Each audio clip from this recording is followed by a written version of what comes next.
Hallo, assalamu alaikum, good morning, khushamdi, ji ayanu, goeiemorgen. Pakhair agale, ni hao, tune shumme, washmale, ohaya gazaimis, guten morgen, hola, boyor, privyet, kaifa hal, hale shuma chatore, ahlan wasal, marhaba, buna, mucho, gracias, swabi up, and a very amazing good morning to everybody who's tuned into PTV Board and are watching World this morning, alongside the very fantastic, the very full of energy, Shiza Hashmi and Shahzad Khan. Hello Shiza, how are you doing today? I'm doing absolutely great. Thank you for asking. What about you? Well, I think I'm doing great too as well. But other than that, ladies and gentlemen, today the kind of topics we have to discuss, I think that they're very overwhelming. Yeah. And it's because of the fact that majority of Pakistanis actually want to do something of that sort in life. We're not just going to give it away right now because of the fact that Shiza over here has actually got a wonderful message for all of us who are out there as well. So people who are actually watching us in 46 different countries, this is what you really need to listen to. Absolutely. So to begin with, first of all, I feel like Shahzad, whenever I'm doing the show alone even,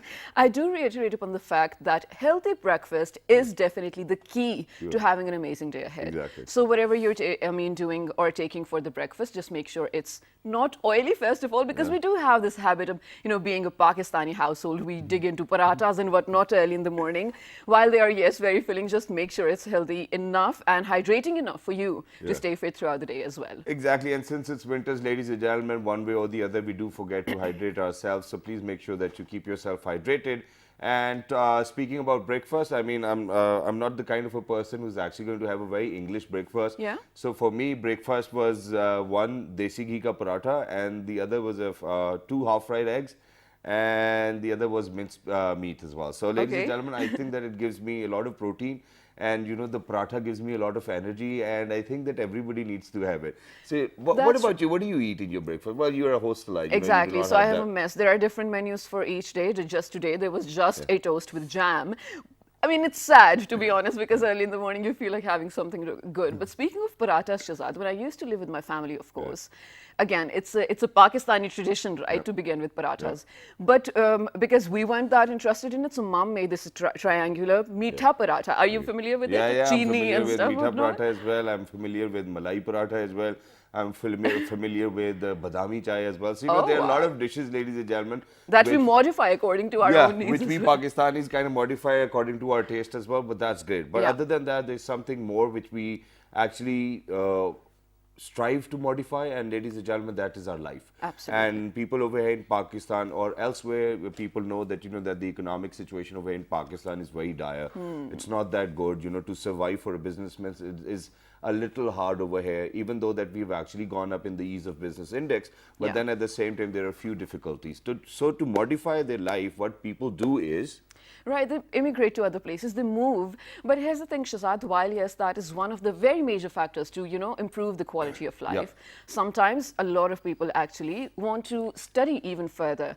And while I'm not just saying that Pakistan does not have enough or ample opportunities to offer to all the students over here, but I feel like it is an attraction for a lot of people, not only in Pakistan, but all around the globe as well. They want to experience different cultures as well. They want to, see different places as well, which is why a lot of Pakistanis go to study abroad as well. I'm speaking of study specifically, Shahzad, because just recently I was reading this last week actually. Canada just opens its student visa for Pakistanis, which you can attain if you have a study permit in just 20 days, which is amazing, right? All right, yeah, but ladies and gentlemen, one way or the other, I think that I'm going to put each and everything right in front of you on the table as well.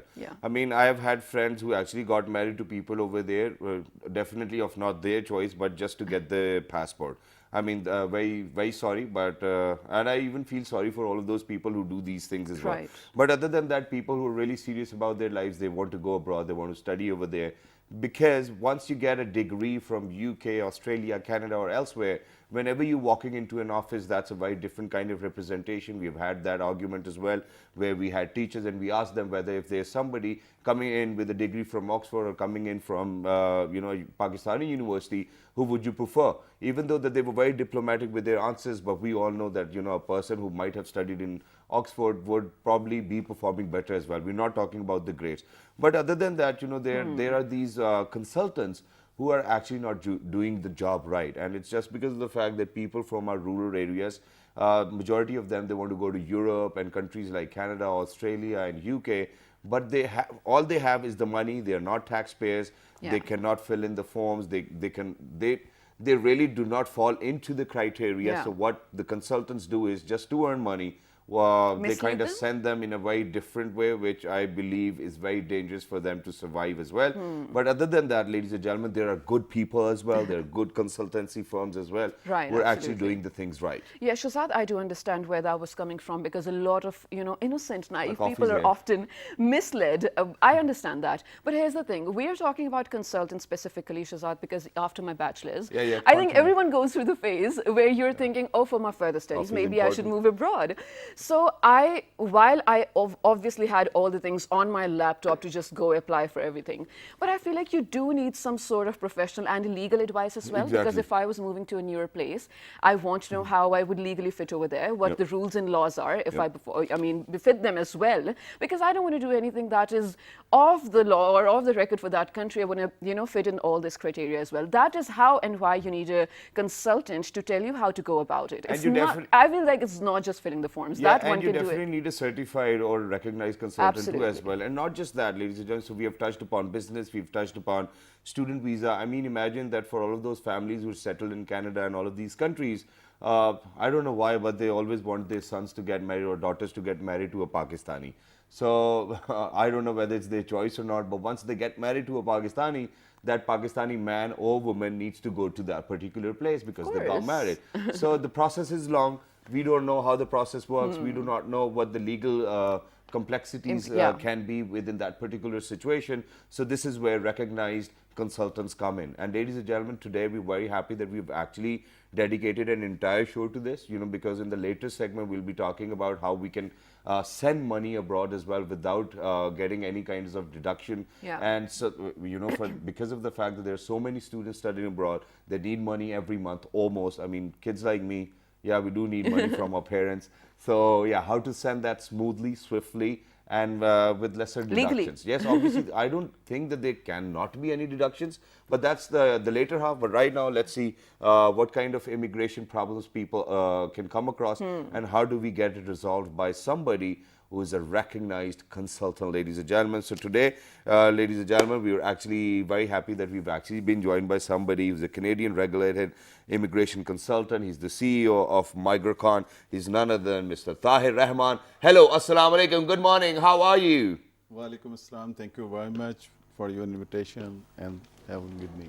No problem at all, and we've got a cup of coffee for you too as well. So where's my guest coffee? Yeah, here it is. All right, so while we get that, let's begin with how did you start with Migracon? How long ago? And of course, you've been, living in Pakistan and there as well. So how did you perceive the idea of helping other Pakistanis to do this? So I'm honestly thankful. This is a basic question which it was in my mind when I just planned to come and join you guys.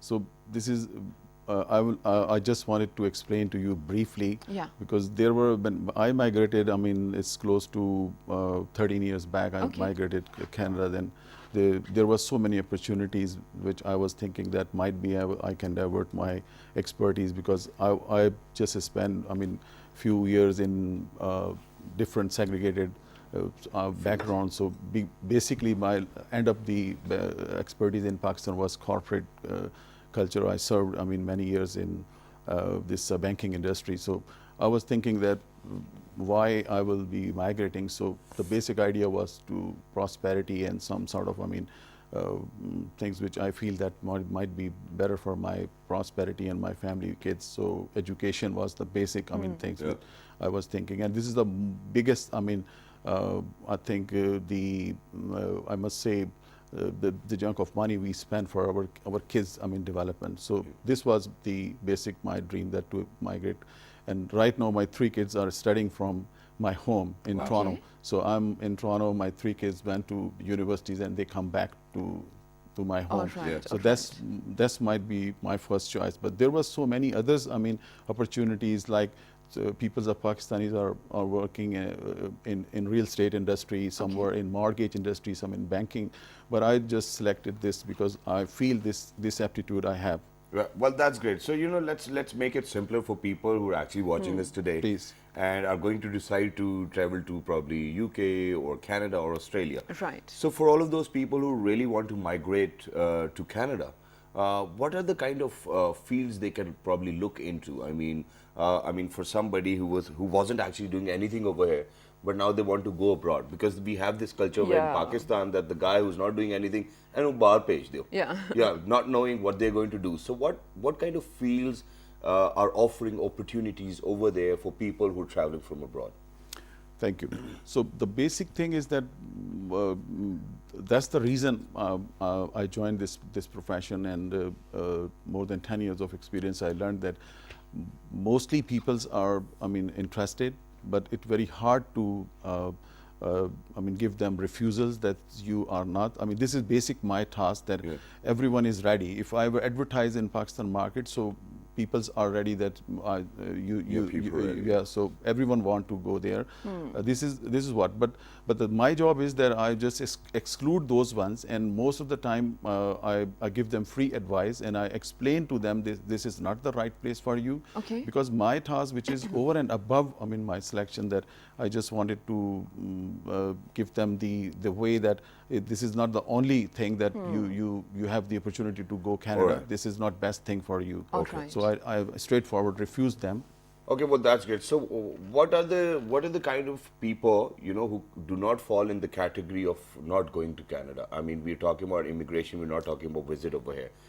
Because, if we are going to discuss the, opportunities for people who can actually travel because of the fact that they have something with them as well, probably the number is going to be larger. So let's talk about people who just cannot migrate to Canada. Who are those people?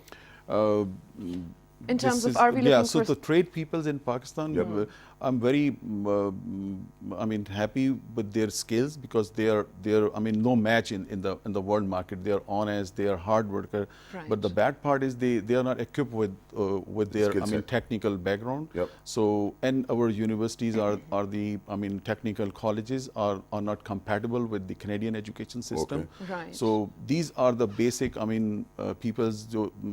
We are sending them Saudi Arabia and Gulf, That's and right. they're not Okay, getting okay. much money. But if welder from Pakistan, I know the skills of the welder, but the welder in Canadian society is a highly skilled profession and regulated Okay. profession. So Alright. those persons are enthusiastic to move, but they cannot match with the compatibility of the Canadians. So Alright. for that reason, I must suggest that if some point of time both governments can collaborate, and there are many examples that Philippines, you can imagine what type of peoples are sending from Philippines. Yeah. Those are just live-in caregivers. All right, So, all right. So That's we good. can send them. So now let's come down to people who are businessmen over here. They have a lot of money. They have a lot of kids too. And they want to move to Canada for a better life. What are the basic requirements for them to fulfill to move to or migrate to Canada? For business peoples, this three important mandatory requirements is first is the net worth. Yep. So the net worth, close to 600,000 Canadian dollar Okay. if someone has. And the second one is that at least 3-year work experience last 5 years. All right. So serving his own company as a senior management position, or serving some other company in a senior other company as employee. And the third one is that the person should have liquid money or cash money, at least Which they are going to 200,000. invest over there. So do we have to sign a security bond or something, or do we have to move the money through a very transparent process? How does that happen? Because over here in Pakistan, people have a habit of hiding money. You see our Prime Minister Imran Khan calling it out for almost every single day for all of those Right. people who've been hiding money, all of those people who've been stealing money. So the Yeah. business community, I know that it's going to be a very generic statement. Not everybody, ladies and gentlemen, we do have a lot of honest people. They do not want to lose money over a process of transferring money from one place to another. So how do you help them then? This is very right question, because this was in my mind as well, and I'm happy to ask this at this stage. This is the major problem when I'm assessing the business community in Pakistan, because I'm serving the whole world. My license is allowed me to serve the whole world. So when I compare I mean, the business community from Europe, because it is close to the culture with Canadian, but in Pakistani market, people are, as you said, I mean, money, the difference between black and white money is gray area. So that's become the hurdle for them as well. So we select those people. Those are working in a proper company. They have a proper account. They have a proper track of their and they're assets. taxpayers as well. Taxpayers. They have a proper, I mean, track of their black and white money. So these things. So is it a point game? I mean, do we really? I mean, because I was in a conversation with one of my friends who actually used to happen to be in Canada right now, and he applied for immigration as well. So he was like that there's this points, and you need to fulfill all of those points as well, and that's the time when you're actually going to get the immigration as well. So how does this point table work? Yeah, this is basically the most popular program, the Federal Skilled Worker Program. This is another express entry programs for the youngest peoples. Because they required, I mean, young peoples, and HR is a shortage in Canada. So to fulfill that, I mean, these days, I mean, they want, I mean, highest English score, the graduate degree or the master's equivalent to the Canadian master's. And the person who is less than 30 years will get the maximum point. And the good news is that the peoples in with that level or with that situation will get the immigration within 6 months. Oh, that's amazing. Yep. Now let's talk about student visa specifically, because I know a lot of people out there must be looking forward to this specific show because they're about to apply or something. So until last year, Canada had a lot of scholarships, hundreds of thousands of them to offer to Indians, Sri Lankans and Vietnamese as well. Yep. And now Pakistan is on the list too, like I mentioned. I mean, in almost 20 days, you can get a student visa. What are the opportunities students can explore over there, and how is the process easier now as compared to it was before last year? Yeah, so I'm representing last 10 years and I know the success rate of Pakistani students before this SDS program. Yeah. There was probably 25%.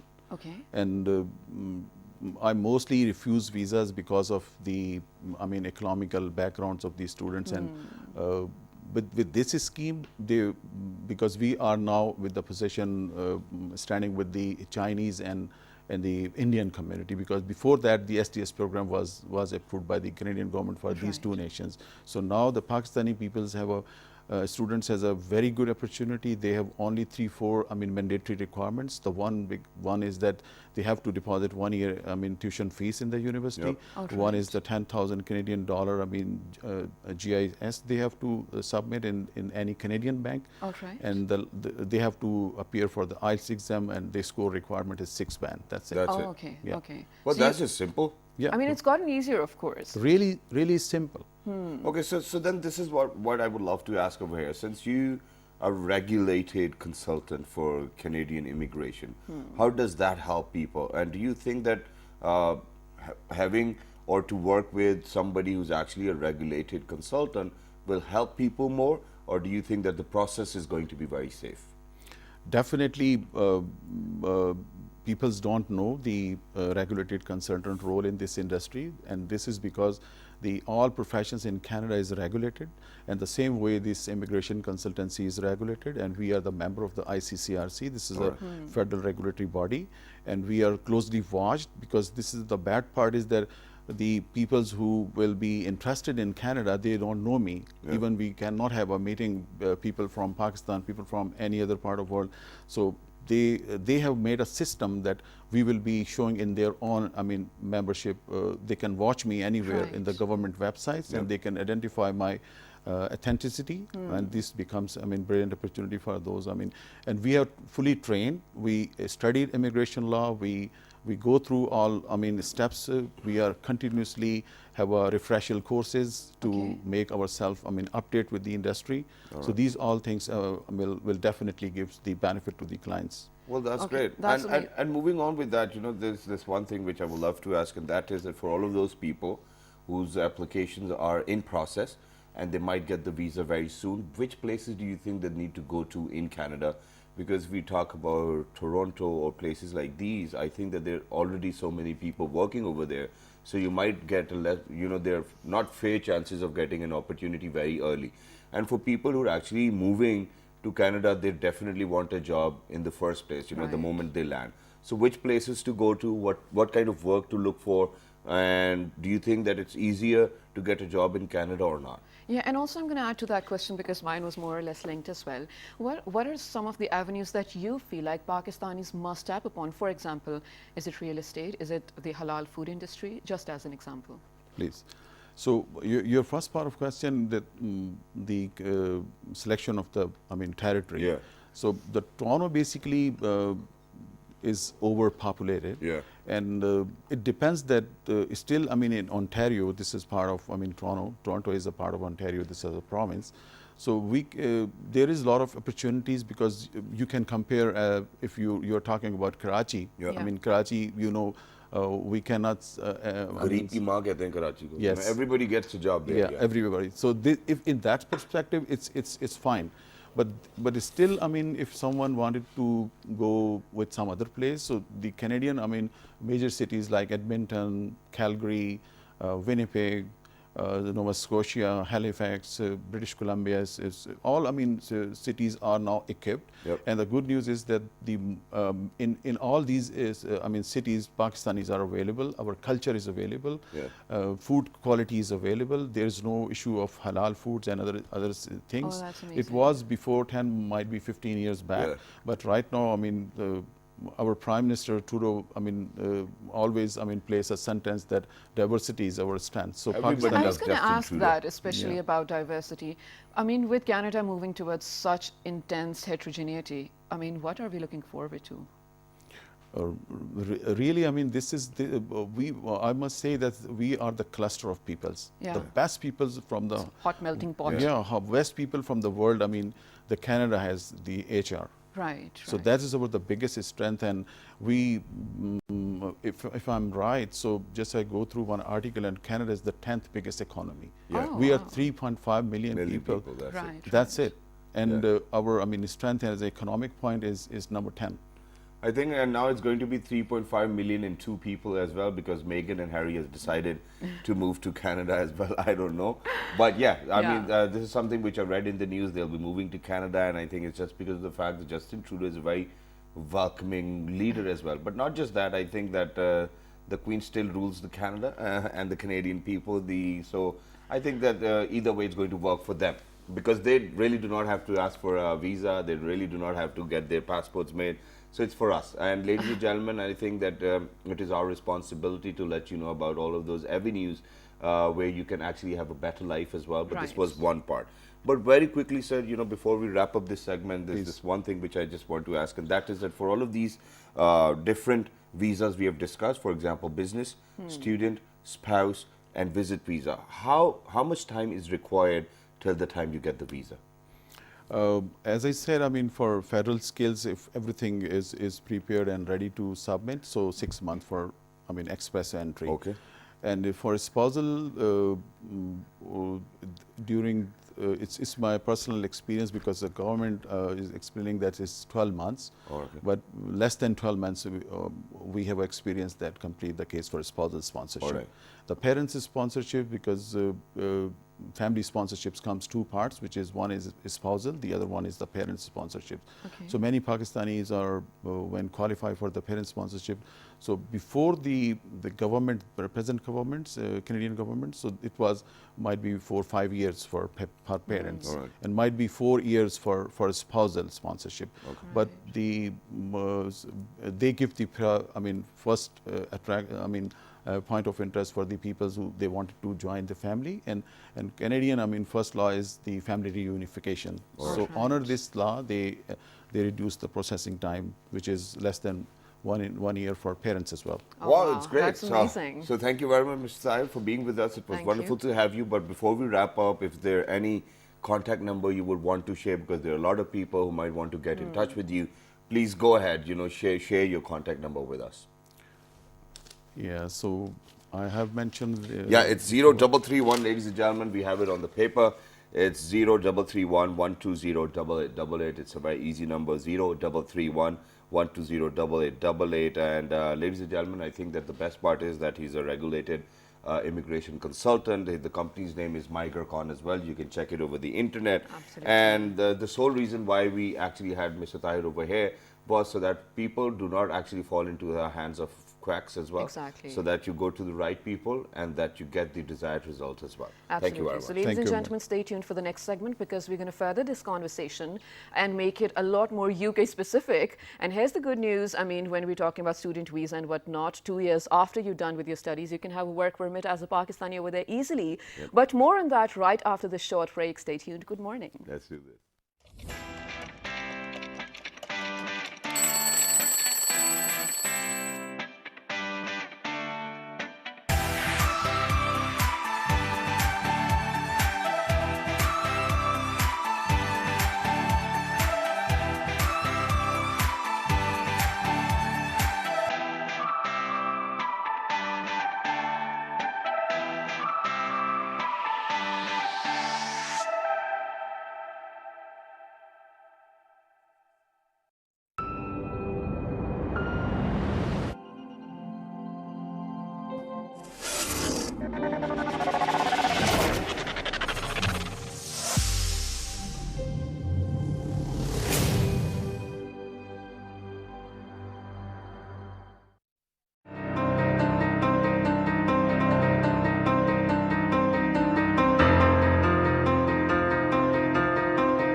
Welcome back to Well This Morning, ladies and gentlemen, with Shahzad Khan and Shaza Hashmi, where today we have just pledged to help all of you who are looking to move abroad for any different reasons. Exactly, and then at the same time, ladies and gentlemen, the biggest problem with Pakistanis is that they really do not want to spend a lot of money.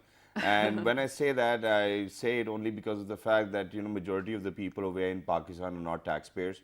And usually they get their visas rejected because of the fact that they're not taxpayers as well. And people, for example, if you're applying for UK, Canada, Australia, there's this one thing which I've noticed so far after traveling to all these countries, and that is that, if you're fair with whatever you've stated in your papers, and if they think it's true, they will let you through as well. But other than that, when you are there, obviously you need a lot of money. That's what I was coming to. Women like you, they want to buy such branded bags, get some jewelry and whatnot. People like me, we would want to buy clothes, you know, because we have to be on television every other day. Yeah. But not just that. But what about students who are there for 4 years, 5 years, 6 years? They need money on regular basis. Right, absolutely, that's true. And Shazad, you know, when we are talking about students specifically, yes, it's a big, big issue because more usual than often, like you mentioned, they require money, of course, the lifestyle that they've maintained over there as well. Yeah. So even when we have to send it to my brother who lives in Amsterdam, it's such a big deal. I mean, more than you're sending, you have to spend on the process that you're sending through. Exactly. So is there any way we can make it easier for them and for the family as well? Exactly. And there's billions of dollars of remittances, ladies and gentlemen, which Pakistan collects in the name of people who actually live abroad as well. Yeah. So there's this way through which they're actually sending in money. But what if we can send the money for free?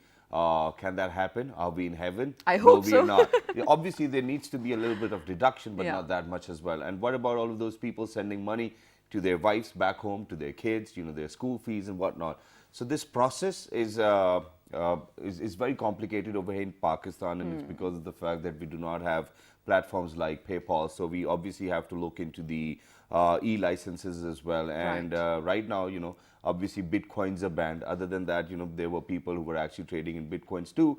I don't know whether how relative that is, but then at the same time, we really need to come up with that process. Even Prime Minister Imran Khan has reiterated upon that we are digitalizing Pakistan. Right. And I think that this is one of those core elements that we cannot digitalize Pakistan if we do not have e-licenses with us as well, Absolutely, e-commerce absolutely. licenses with us as well. So to discuss that, ladies and gentlemen, we've actually been joined by somebody whose company is very famous, because every now and then, whenever we would get money from our chachas or uncles on Eid, you know, he will actually call us and tell us to go to Western Union and whatnot. So every time I would go to such an office, I would see this company named AA Exchange Company, AA Exchange Company, not knowing that one day I'll actually be interviewing the sole proprietor of that company. Not really, but obviously it's a family business as well. So let's indulge in conversation.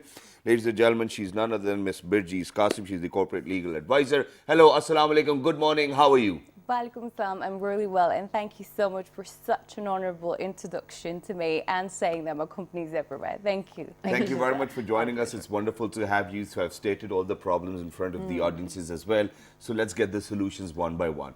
So what about people who want to send money to their kids, but every time they send money through Hundi or Hawala, you know, it's illegal in the first place. There are a lot of people who are doing that, but there's the legal way, right? Yeah. What is the legal way? So the legal and the most safe and secure, it's not just legal. Once you send the money, you should know that your parents or your family, someone has received that money. Yep. Yeah. And that means you have to go through the right channel. When you say the right channel, there are many companies that provide that channel. Yep. Through Western Union, RIA, MoneyGram, and we offer all of them together at AA Exchange Oh, wow. Company. And you Okay. can find them in Islamabad, in Karachi, in Lahore, everywhere in Punjab.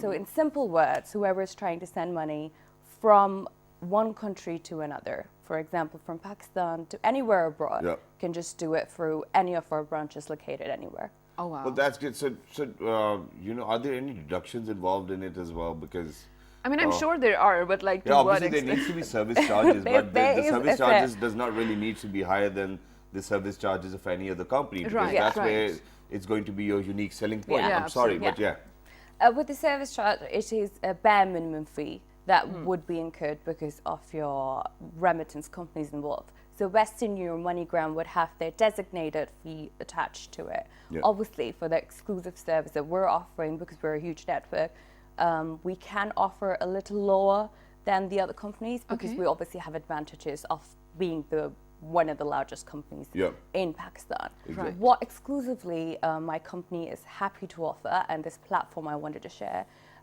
students who are planning or are still studying in the UK, Yeah. Canada, Australia, anywhere in the world, we'd be helping them send their tuition fee to any country they want to send it to. Oh, okay. People are a bit confused. Is it just Western Union that you do? Is it just RIA, MoneyGram?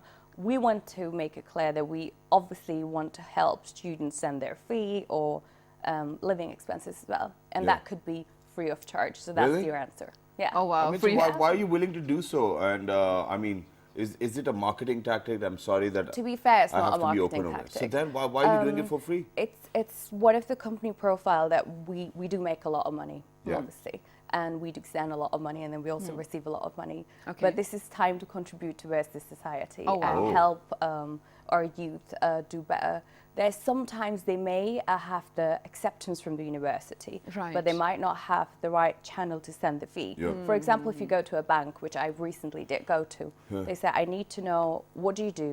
Where do you work? We need to have your bank statement. We need to have your residential permit. And I don't live here, so I don't have a residential permit in Pakistan stating my address. Okay. So it would be very difficult for me to open up a bank account. And then when I open up a bank account, there's a due diligence, a whole process involved that takes up to 2 to 3 weeks. Yeah. Right. Usually when the universities send you the offer, you don't have That 2 much to 3 time. weeks. Exactly, Yeah. exactly. So what you can do is come to one of our branches, double exchange, and we'll be happy to send the money that you want to send to us, your tuition fee, your living expenses. Obviously, we do the due diligence. Yeah. Oh, and we perfect. use our bank account to send your fee with your name and anyone who has to Oh, receive wow, it. that's amazing. But now lately you're in Pakistan for a very specific project. Yeah. And let me mention over here earlier when, of course, you were working for the company as well. Yeah. But you didn't have this Pakistani project specifically at Yeah. your hand. And now you do. Let us know what this is about and what are we looking at the future? I mean, you are in, can I mention it? I mean, Yeah, you are can. we looking in collaboration with the State Bank as well? And what sort of collaboration? So State Bank of Pakistan is the regulator Yep. for any of the money related businesses, Right. be it banks or be it remittance, or we are regulated by the State Bank. Yep. E-money license is something that actually got introduced to us in last year. Yeah. Okay. Obviously, companies are urging to get that and get them on board. What we would want to do is use and utilize the 100 branches network. So we're really huge in the market. We're Yeah. famous. We want to help anyone who wants to do online shopping, anyone who wants to do many payments online, with the collaboration of obviously the government, Okay. the right agencies involved, the like community, and bring together Pakistan more easy to use the financial services. Nice. So obviously we're planning. It's Yeah. it's in the pipeline. I don't know exactly how it will go, but we're. I happy think to the take this idea is further. brilliant. Good But luck over for here, that. you know, at the same time, while we're actually promoting the company as well, and it's because of the fact that you're doing a wonderful job Yeah. for all of those students, I think that we, at the same time, have this responsibility of making sure Yeah. that this company is actually going to do what they're actually saying as Yeah. well. Yeah. So, from students' perspective, Yeah. how long does it take to transfer the tuition fee, and in how many days is that particular guy or girl going to get a receipt as well that your money Yeah. has been received by the university and that was in your name? And what are the conditions, or probably, you know, how do you think that we're going to make it safer? Because every now and then, well, whenever we are transferring money, they do ask you, you know, oh, Yeah. okay, where did the money come from? Yeah, of The course. source of the money, whether Yeah. you've paid taxes or not. So how do we go through that? So there is a couple of questions that Yeah. you asked. So let me start with the requirements. Yeah. Anyone who comes to our branch and says, I need to send money to this university, should have an offer letter. Okay. A clear offer letter identifying that you've been accepted for your admission. Okay. Now, depending on where you have been accepted for the admission, Yep. depends on how many days would it take for you to transfer that money.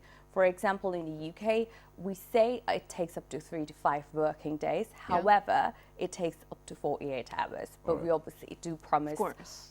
the right amount of time, which would be 3 to 5 working days. And then there are examples of countries like Canada, and there's Australia, and then there's US. But each individual is guided before they're able to send the money or they deposit anything. All right. This is the amount of time it would take.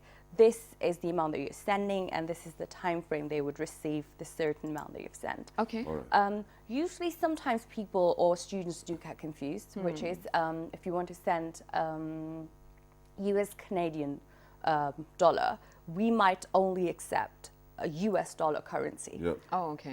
In certain circumstances, just to give you an example, Yeah. some countries may not be able to accept the currency other than the US dollar. Yep. So we accept and change the currency into the US dollar. But we help the students in each and every process.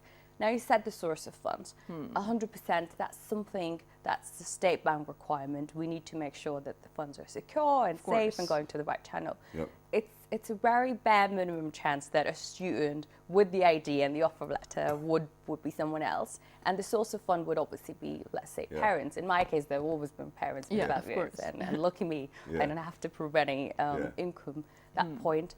But usually for students, it's social funds are the parents who have Right. their jobs and bank statements attached. But that's great. But then, and since you mentioned it, I think that that's so good to hear too as well, that it's usually parents and, you know, their job letters are attached Yeah. and whatnot. Yeah.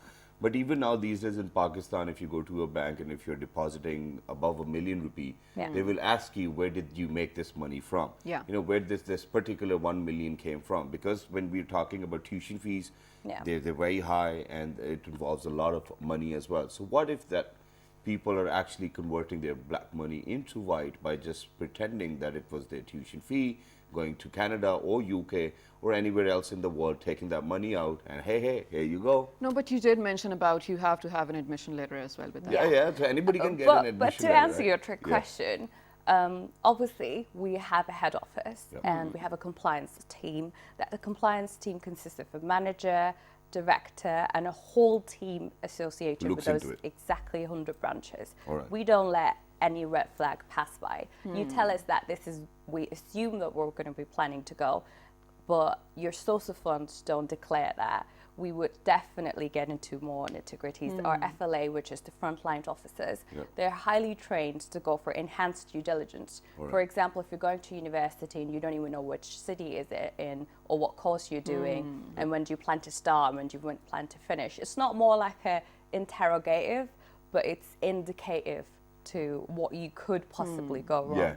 Then source of funds come in, and with source of funds we do verify them. So in case if someone says I had a bag of cash and I want to convert it, that's probably something we'd not accept. We'd probably want you to prove where the bag of cash came Right. from Yeah. a property, from a gift, from your parents.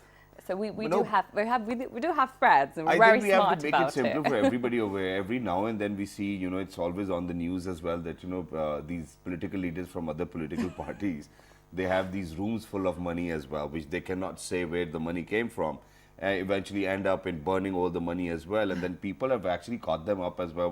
People have had billions of rupees in their houses as well, and then, you know, when the police went in and when they raided, they tried burning the money as well. But see, if they can make such amounts of money, they can always come up with an excuse or always come up with such a thing which you might think is a proof that where their money came from.